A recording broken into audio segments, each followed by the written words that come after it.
Have you ever seen something from the corner of your eye that wasn't there when you looked again? How about hearing from a friend of a friend that while they were hiking somewhere, they thought they saw something impossible, but when they spoke to a ranger, there was always a simple explanation that left you unsatisfied? My name is Chris, and this is my colleague Jack, and we're senior wardens for the Creature Conservation Initiative. We protect the world from the creatures of superstition and myth, but more importantly, protect those same creatures from the world.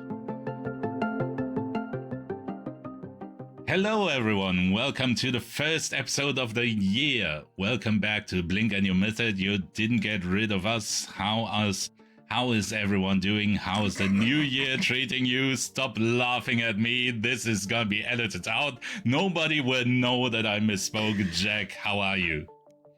Oh, you said how arse are you? Well, I mean, it fits a year, doesn't it? We're off to a great start. Excellent. I'm doing well, thank you very much. How arse are you? I'm arsing very well. Some people say I am the most arse anyone has ever seen. I would agree. You are definitely the most arse ever. Yep. Something was cut, dear listeners. Or was it? You will never know. But in answer to your question, I'm doing pretty good. How about yourself, Chris? How are you doing in this lovely new year? This year of our Lord 2026? Yeah, it's been a year, hasn't it? I'm doing fantastic. Yeah. I also just feel like I need to clarify. When I'm talking about year of our Lord, I'm talking about Satan. Carry on. Of course, who else? I am, it's been a year. It's been a year with news, and it's been a year that... I'd forgotten about all of that. Yeah. Why'd you have to bring it up? I'm sorry. But before World War III breaks out, let's just do another episode, shall we? Yeah, let's just do another episode. But, I mean, the positive thing is, by the sounds of it, we'll be on the same side for once. Yeah, could be. I mean, who knows what the frick is gonna happen? Who knows? But anyway, let's do an episode. Yes, let's do an episode. So I was thinking, this is a new year, and we need to change something. And this is a new year, new me, old podcast. So we're going back to the roots. And that means we're gonna have another watery horse situation. Kind of like the Kelpie watery way horse. Back in the day. And we're going to... And the Knucklevi. Exactly. But this time we're going to Wales, and we're talking about the Ceffyl Dŵr. And I hope I didn't offend the entirety of Wales with this pronunciation, but at this point you should know what you're in for in this podcast. It's okay, they're Welsh. They can't speak properly anyway. Jesus Christ. I'm English, what do you expect? At least you're gonna get the hate mail now. Jumping on that grenade for you. Thank you. Very much appreciated. I love the Welsh. Anyway, watery horse. This watery horse is one of our favorite types of creature. It is a shapeshifter. We know this is always fun. Excellent, good start. Yes. Yeah, nice and complicated to deal with.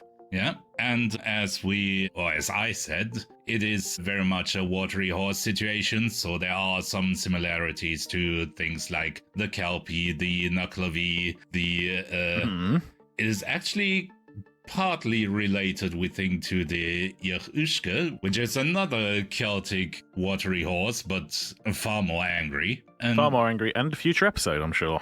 Maybe. Depends if we get there. Yeah. Before we're taken off air.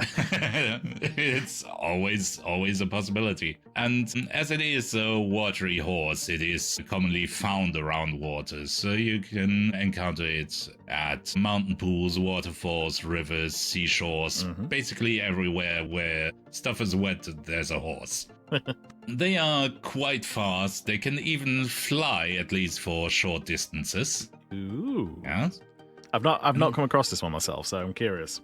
I've heard about them, but I've not come across them. If you've seen one watery horse, you've seen them all, so... I dealt with the sticky ones. This one is not sticky, at least not normally, but You can tell them apart from normal horses by the fact that their hooves are turned the wrong way, which, Ooh. if you're not expecting it, it doesn't register at first. You just see that something is weird, but if you look closer, you can see that their feet are kind of the wrong way around. Okay, so just very quickly to kind of clarify here, they look like normal horses. I mean, obviously we know the shapeshifters, so they can look like whatever they want to a certain degree. But they look like normal horses. However, their hooves are facing the opposite direction. Exactly. Yes. Okay. They're sometimes said to have other features like glowing eyes and stuff like that. But the normal things that come along with a mythological creature. It's not usually the case. Although with shapeshifting, they can do certain visual tricks, let's say, some visual effects to spice things up. Well, that's one question, actually. Obviously, we know shapeshifters, and we've spoken about shapeshifters. Some have, like, incredible shapeshifting powers. Some, on the other hand, are very limited in what they can shapeshift into. Where does this kind of fall along that scale? They are quite powerful shapeshifters. They can, where some shapeshifters basically keep their size more or less and just change little things. They are often reported to turn into stuff like squirrels or frogs or stuff like that. Really? For the longest time, people thought they could just vanish, but that's basically just them shifting into some kind of insect-shaped creature, just a very small thing that you don't notice when you're, falling off a horse that you were riding on. Yeah, that always amazes me, because, I mean, obviously when they're changing shapes to that degree, you just got to wonder, where do they put all of the mass? That is a very good that question. Kind of thing, It's but yeah, carry on anyway. Like, those were just kind of random questions came to my head. That's fine. That's fine. I mean, I was gonna get to that anyway, but clearly you're not patient enough for me. Never. Next question. Yes. Yeah. Otherwise, when it comes to look, they're usually somewhere on the spectrum between white and black. So basically 50 mains of gray, somewhere in that color. I mean, in the horsey world, we call that piebald, but okay. Well, I'm sorry, I'm not a horse nerd, but should be. We're cool.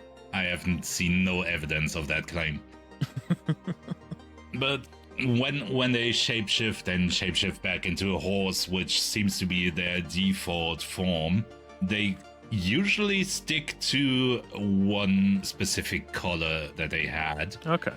Although they can change it if they really want to. So there's situations where, depending on the mood of the Ceffyl Dŵr or the health, or sometimes environmental factors, it snows and it wants to hide, and it turns white. Maybe at night, if it wants to sneak up on you, it turns black, that kind of thing. Yeah, so really, really good control. Yeah. Usually they have their kind of default color, so to say. Okay. An interesting thing is that they can even do rough imitations of, like, rider figures. Yeah. So from a distance, it's gonna look like there's someone riding the horse with legs dangling down at the side, and this kind of lump on the back. And if you're close enough, it's not gonna fool you, but at night or from a distance, you might very well think it's someone riding a horse. So that's what I mean with special effects there. Okay, so they're very good with, like, the illusion. Yeah, they're very good at doing the illusion thing. Clever. I like it. Another thing that is kind of odd is that they all share the same kind of, I don't know, allergy is, I don't think, the right term medically, but they are all very sensitive to hawthorn flowers. So if there's, it's, I have known people who are basically disabled the entire summer because of pollen, and it's very much the same here. If there's too many hawthorn flowers around, it basically knocks them out. Yeah. I mean, it's quite interesting, because obviously horses themselves you can feed them hawthorn, and it's actually a supplement that people tend to give them. So it's quite interesting to see. They appear to be kind of like taking the shape of horses, but not the same kind of family, shall we say? Yeah. I mean, you as a horse nerd, you would know more about this than I do, but yeah, it's certainly odd, and we're not quite sure why this has developed across the entire species, basically. But it's very much something you should know if you have to deal with them. Yeah, Chekhov's hawthorn. Exactly. No spoilers. There are stories about them, and of course, you know how it is. The church had to acknowledge their existence in some way and integrate it into their belief system somehow, and they kind of phoned it in on this one. There was there was a belief basically that while usually these horses are very kind of mischievous and sometimes even dangerous. We'll get to that in a minute in more detail, but it's not one you want to rely on as a horse that you ride. But of course, clergymen and ministers and all that kind of stuff, they could ride the Ceffyl Dŵr without danger to their destination. Okay. Yeah, because, you know, they're the church. They wouldn't mess with people who do God's work and all that stuff. But really, it's just... There's absolutely nothing to that. It's just another instance of the church trying to be like, hey, we're better than normal people. We're cool. Yeah. We're the cool kids, yeah. Exactly. They would never bother to harm a clergyman. They would never. We are one with God. Yeah, that kind of thing. Yes. One thing I haven't mentioned is that there are two quite different variants of this creature, and you can pretty much draw a line. In South Wales, the ones you find there kind of mischievous, sometimes playful, sometimes even helpful, especially if they see that someone needs their aid. Yeah. But they might also play tricks on people, and, you know, if people ride them, you know, shapeshift away and let them fall to the ground. Hilarious stuff like that, but, you know, minor bodily harm, maybe. They're said to be on the lighter colors of the spectrum, which isn't really true. There's probably some, what's it called? Survivor bias or something like that. Yeah, I get what you mean. It's the lighter is the good side, the wonderful. It's the need to binary everything, good versus evil. Yeah, I get you. Exactly. And also, when you go to northern Wales and you find the allegedly darker ones, chances are you're not gonna tell people if you encountered lighter North Welsh Ceffyl Dŵr, because these guys are evil and angry. Fair enough, that's a description, yeah. Yeah, so a common thing they do is that they lurk in bodies of water, and if someone gets too close, they basically jump out and strangle people with their legs, which looks looks absolutely terrifying. I don't know if you've ever if you can imagine what it looks like when a horse tries to strangle someone, which... I mean, I've imagined horses trying to strangle people, being a as you say, a horse nerd and riding for God knows how long. The idea has come into my head, but I'm curious now. I want to see it. It's not... It doesn't look like something they should be able to do with their legs, but they can do it. If they fail at that, they're just gonna do the classic and come back to you and trample you. Fair enough. They're a very angry kind of variant of the bunch. The problem is they look basically identical, so you can't really tell them apart. So it's not really a good idea to really ride on either of them or interact with them too closely, because you don't know if you're gonna get played a prank on or trampled to death. Okay, so essentially, if you're in South Wales, and you come across one of these creatures, what's the thought? If you're in South Wales, you're probably safe. Yeah, okay. If you go to North Wales, however... If you go to North Wales, you should run. Yeah. This sounds a lot like the North versus South side of it, yeah. But just out of curiosity, again, for the real creature, do you find this is the way? Yes and no. There is very much a difference. The reality is that the line between north and south is not quite as discrete as this makes it out to be. So there's a certain kind of overlap, and Okay, yeah. There's also, Midlands. There's Midlands. There's Midlands. You won't understand it, but being a British person who lives in the Midlands, you have no idea how annoying it is and how much we have to keep telling the Northerners that we're not Southerners and the Southerners were not Northerners. There is a Midlands, and even in Wales there is a Midlands. Sure. Sorry, it's something anyone from the Midlands of the UK is passionate about. I see. Carry on. In addition to that, there's also like crossbreeding and that kind of stuff. So there's it's not always as clear cut, but as a general rule, this difference is very much real, and you should look out for that. Some of their favorite tricks is, especially in the northern variant, it likes to, when someone tries to ride it, it takes off and just evaporates and lets people fall to their deaths. That kind of thing. Okay, rather violent, but yeah, seems about right for these creatures. They've been said to turn into smaller animals like frogs or squirrels and jump on people and give them bruises that way, which is the best outcome. The worst outcome is that they don't turn into a frog to get into your house more easily and then jump on you, but turn it back into a horse in midair and trample you into your sleep. They do that? Yeah, they very much do. So I'm not very much fond of horses after dealing with those. Yeah, I could get it. I mean, I've been trampled before, and it's not fun. The more fun ones that don't want to immediately kill you, they also very much like to turn into goats because they have an excuse to just ram people with their horns, and they appear to find that very fun. So, well, I mean, all I can say is please nobody introduce them to the concept of a unicorn. Please no. Yeah, you might be wondering how I encountered these creatures, as we are now very smoothly transitioning into the second half of this podcast.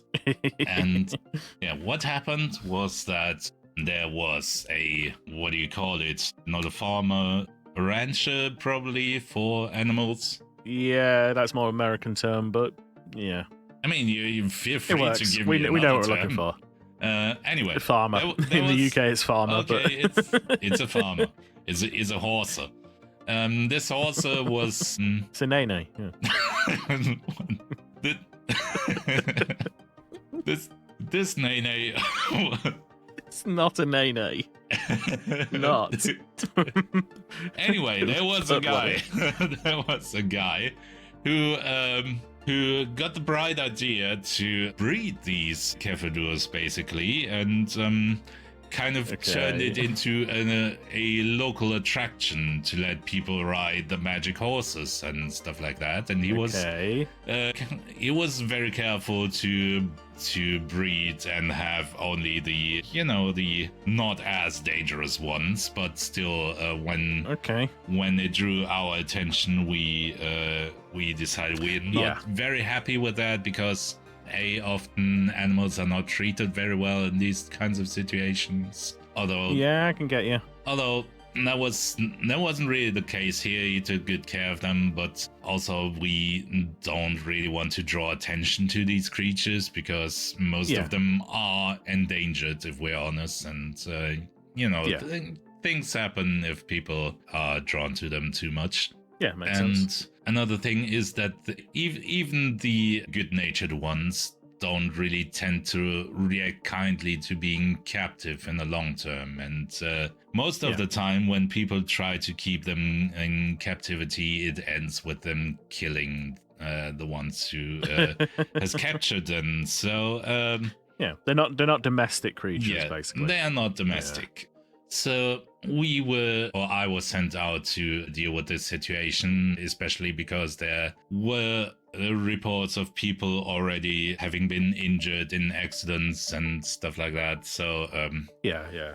I was sent there, and I thought it was a very routine, like, please stop doing that, we'll handle the creature from here on out kind of mission. And so go in, we're health and safety. You can't be doing this. Exactly, that kind of thing. Although when I got there, the situation got a lot more complicated because this guy had like I think it was 30-ish kind of horses, and okay, I mean, that's a decent size kind of farm. It was a decent size, and that wasn't the issue. The issue was that he told me that these accidents that had been happening, and even some deaths that had happened, were because apparently one of the horses was not one that were not one of his, basically. So a North Wales Ceffyl Dŵr had basically infiltrated the pack and was masquerading. Of course. And was they're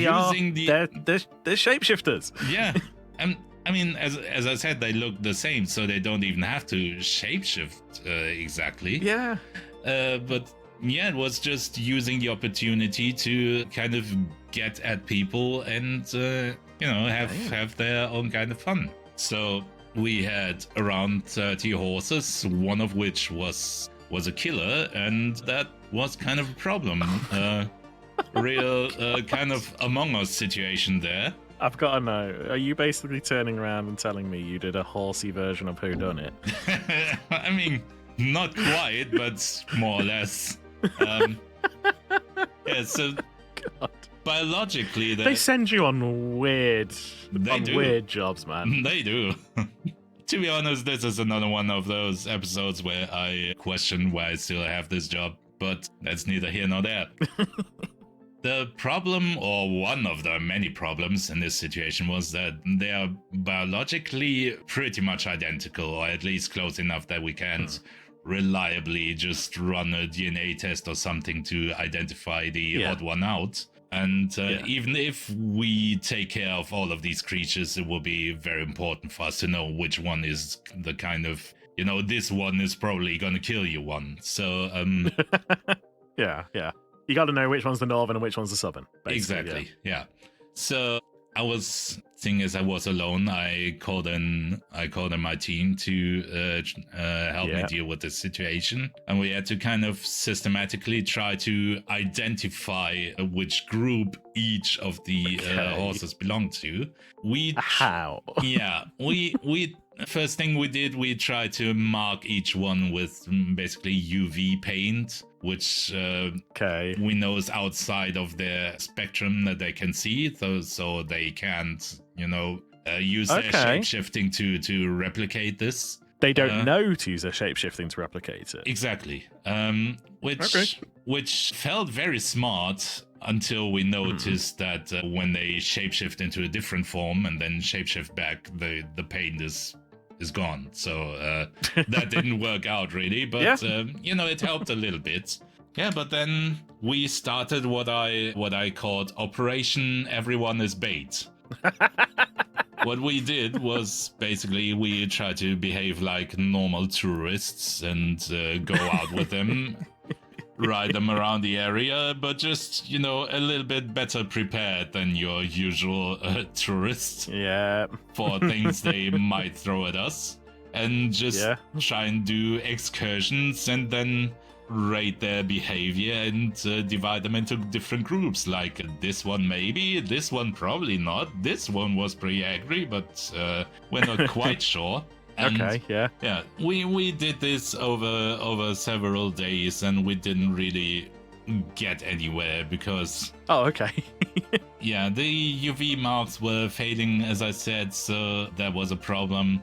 Also, some of them routinely broke out of their group enclosure and mingled with the others, and it was a mess, and I had almost given up this wonderful plan until I was riding one, and suddenly it takes into the air pretty high up, and then basically just evaporates out from under me, and I'm suddenly in free fall, which wasn't great.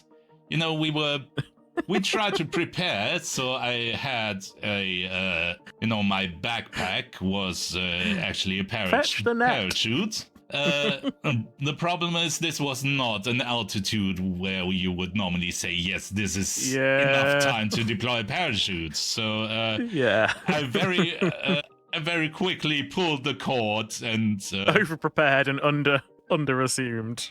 Yeah. I radioed in a code carpenter because, you know, John Carpenter, the thing. I felt that was a very clever code name. Anyway. Someone fetch the trampoline!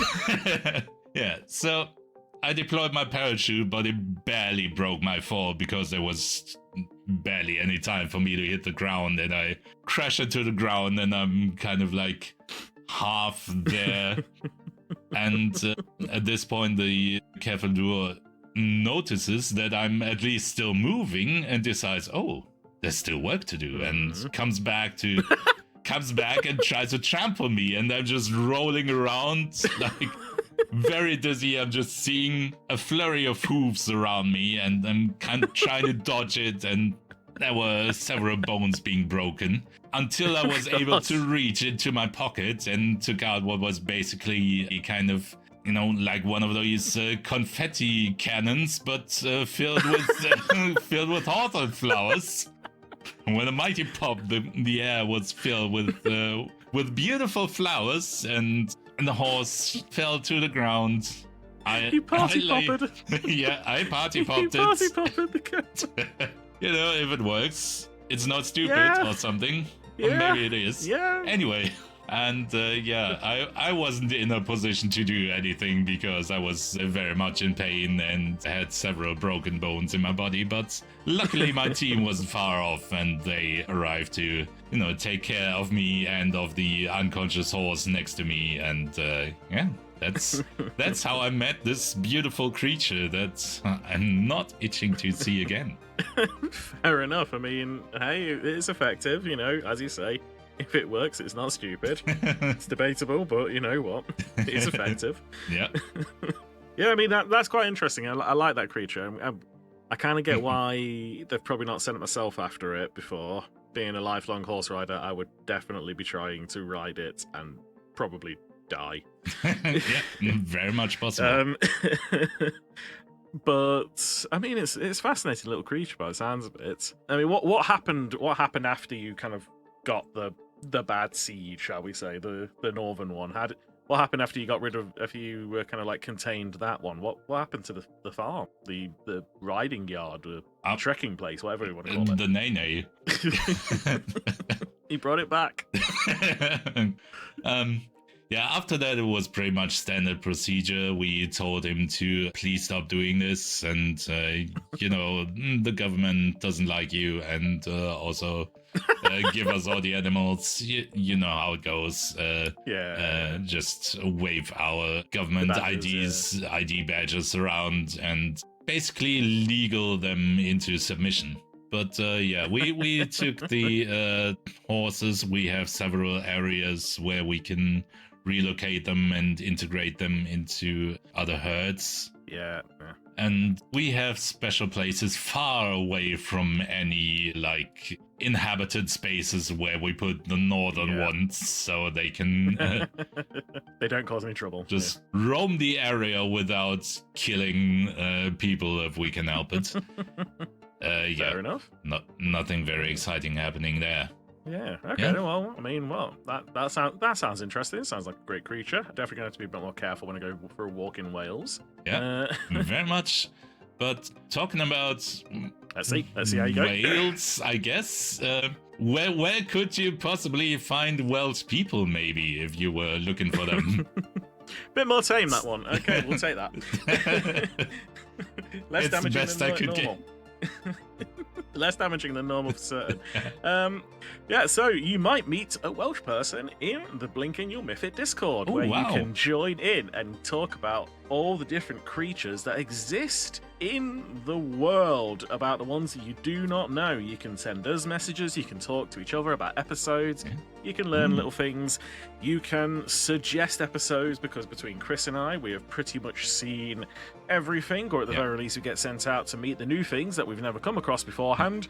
And you ever think they send us out first because we're expendable? Most likely. It's certainly not because they pay us too much. I know that for sure. That's true. But yeah, so you'll find the invite to the Blinking Your Mythit Discord in the show notes, the description, whatever, through whatever way you're looking and watching and listening and doing whatever you're doing to us. And you will find like-minded people who enjoy our ramblings. While they're doing that, how else should they show their enjoyment for our ramblings?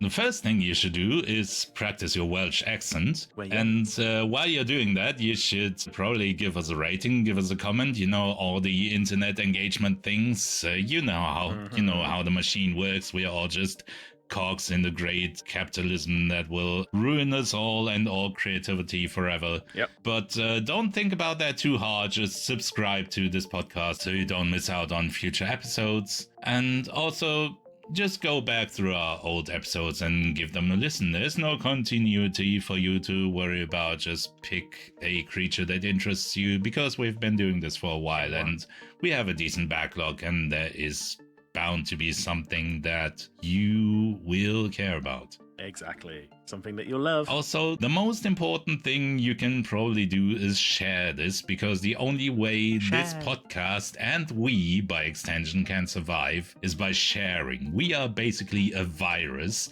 and you are transmitting us to everyone around you. You can be the super spreader you want to see in the world. Be the super spreader you want to see in the world. Infect other people with this podcast. Infect all of them. And we promise we will probably not kill them. And we are definitely parasitic. That is true. That is very true. But they'll be fine. It'll be fine. It'll be fun. You know, what more can you hope for than a fun way to go out? But yeah, before we dig deeper into this hole, I think it's probably time we stop rambling. And thank you very much for listening. We'll be back in 2 weeks on another Tuesday. And we hope you're doing well and will join us next time. Thank you very much. Yes. Goodbye. Goodbye.